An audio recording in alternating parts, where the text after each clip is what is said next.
Bonjour et bienvenue, voici notre tour d'horizon économique, géopolitique, énergétique et boursier. Et nous sommes le mercredi 25 septembre. Et pour comprendre comment tourne la planète finance, c'est sur l'inforruptible et nulle part ailleurs. Et la thématique du jour, ce sera Trump et la panne d'escalator. Ah oui, mais escalade verbale. Alors Trump nous a fait hier un véritable show à la tribune de l'ONU, un show qui restera peut-être dans les annales, tellement il était hors norme. On repense en fait à un discours de Khrouchtchev il y a 60 ans, où pour faire taire l'assistance, Khrouchtchev s'était déchaussé et s'était mis à taper sur le pupitre avec sa godasse pour obtenir l'attention de la salle. Eh bien hier, Trump nous a littéralement captivés avec un discours que résume très bien une journaliste spécialiste des événements qui se déroulent à l'ONU. Je vous lis un petit peu en résumé son commentaire.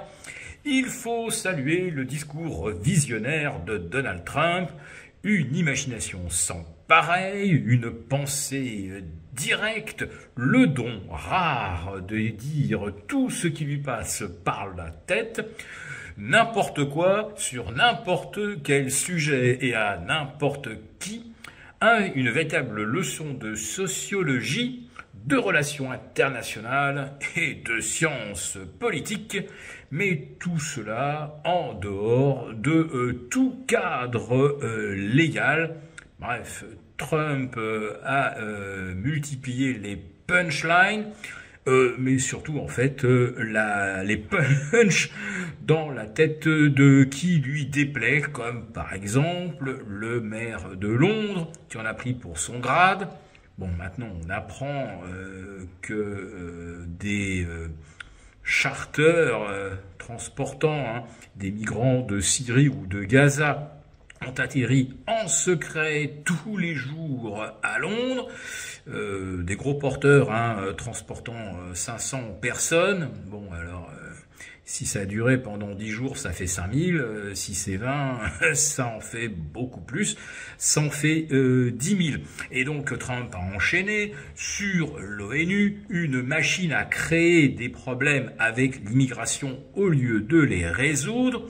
Alors, c'est vrai que l'ONU favorise l'immigration, ce que tout le monde pourrait saluer s'il s'agissait d'une immigration choisie de personnes apportant des compétences, mais Trump dénonce effectivement l'importation de Bac-5 quand aux États-Unis on essaye de recruter des Bac+5. Bon, voilà qu'il vient d'exclure les Indiens, les ingénieurs indiens, donc on va dire qu'il ferait bien de balayer devant sa porte.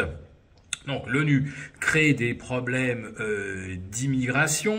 L'ONU reconnaît l'État de Palestine, c'est-à-dire en fait récompense, alors je reprends les termes de Donald Trump évidemment, récompense les terroristes du Hamas, souvenez-vous du 7 octobre. Bon, bah voilà, on fêtera ce triste anniversaire, ce triste 3e anniversaire d'ici une quinzaine de jours. Trump s'en prend également à l'Europe qui continue d'importer du gaz et du pétrole russe. Il faudrait que les Européens arrêtent.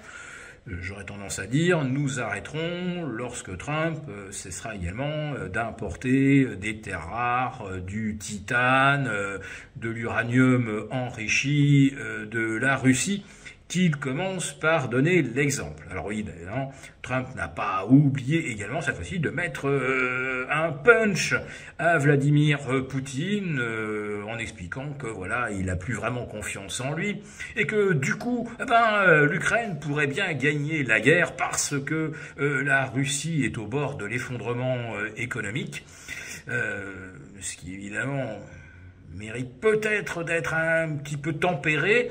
Je rappelle que la Russie a 20% d'endettement et que les États-Unis en ont 120 et qu'aujourd'hui ça devient de plus en plus compliqué de faire refinancer le déficit américain quand la plupart des pays BRICS ou associés préfèrent stocker de l'or plutôt que du dollar sous forme de T-bond.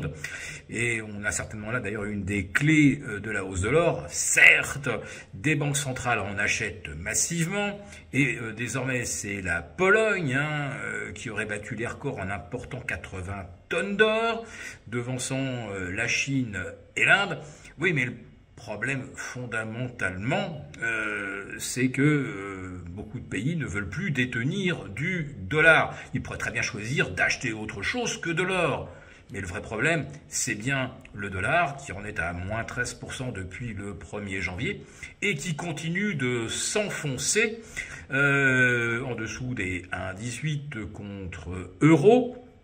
Et c'est une situation assez paradoxale puisque nous avons des taux longs à 4,75, 4,76 aux États-Unis. Je parle de taux à 30 ans, on est autour de 4,10 sur le 10 ans, alors qu'on a des taux courts, les taux directeurs qui pourraient tendre vers 2,25 ou 2,5% d'ici fin 2026. Et qu'est-ce que ça veut dire des taux à 2,25 quand on anticipe une croissance à 2,5? Ça ne veut pas dire forcément que ce soit des taux neutres. Ça serait le cas si les taux longs n'étaient pas à 4 et plus. Ça veut dire que c'est un schéma de stagflation. C'est-à-dire qu'on baisse les taux courts pour relancer l'activité économique.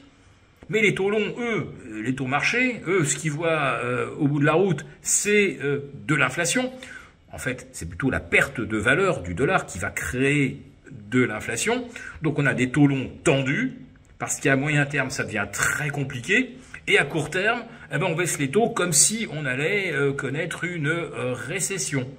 Voilà, donc c'est ce mécanisme qui justifie que l'once d'or maintenant tutoie les 3800 $ l'once. Et puis c'est vrai que quand on entend Trump à la tribune de l'ONU, on se dit qu'est-ce qui va arriver à notre pauvre planète si l'homme le plus puissant du monde, et qui d'ailleurs se réclame du prix Nobel de la paix, il a dit personne ne le mérite plus que moi.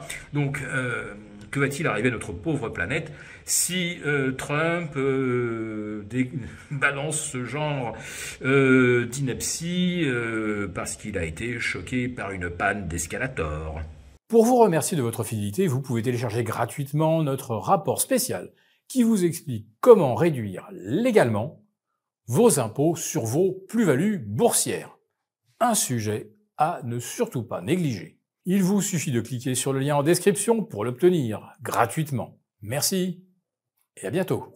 Merci beaucoup d'avoir regardé cette vidéo. N'hésitez pas à réagir dans les commentaires ou à liker et partager cette vidéo si le contenu vous a plu.